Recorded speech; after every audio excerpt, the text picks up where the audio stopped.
দেশে ক্ষমতার পালাবদলের মুহূর্তে অস্থির ক্রীড়াঙ্গন। সবার আগে পালাবদলের দাবি উঠেছে দেশের টিকিট বোর্ডে। পরিবর্তনের দাবি নিয়ে মিরপুর শেরেবাংলা স্টেডিয়ামে বিসিবি কার্যালয়ের সামনে জড়ো হয়েছিলেন টিকিট সংগঠকরা। এই সময় বিসিবির নীতি নির্ধারকদের অব্যাহতি ও বিভিন্ন দাবি সম্মিলিত ব্যানার নিয়ে হাজির হন তারা।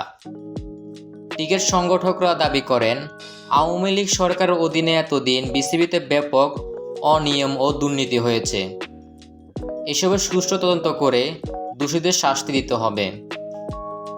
অন্যদিকে এবার টিকিট বোর্ডে ইস্যুতে মুখ খোলেন জাতীয় দলের ক্রিকেটার ইমরুল কায়েস বলেন, স্বাধীন বাংলাদেশে আশা করি সবাই ভালো আছেন।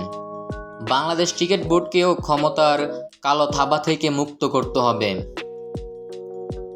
খেলোয়াড়দের কেরিয়ার ধ্বংস করার জন্য বোর্ডকে দায়ী করেন ইমরুল কায়েস আরও বলেন, সম্প্রতি একটা সাক্ষাৎকারে দেখলাম বোর্ড কর্মকর্তারা মুখোশ পাল্টে এখন মিথ্যা আশ্বাস দিয়ে যাচ্ছেন।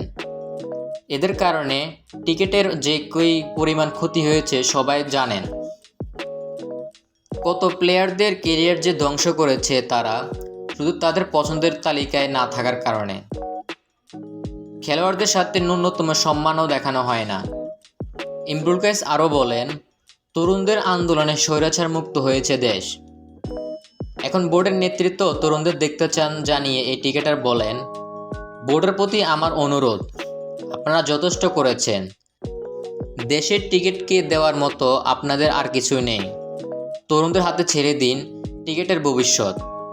তারাই এগিয়ে নিয়ে যাবে। তাদের হাতে ধরেই আসবে বড় সাফল্য, যেখানে মাথা উঁচু করে থাকবে বাংলাদেশ টিকিট, ইনশাআল্লাহ। এরকম নতুন নতুন ভিডিও পেতে আমাদের সঙ্গে থাকুন। ধন্যবাদ।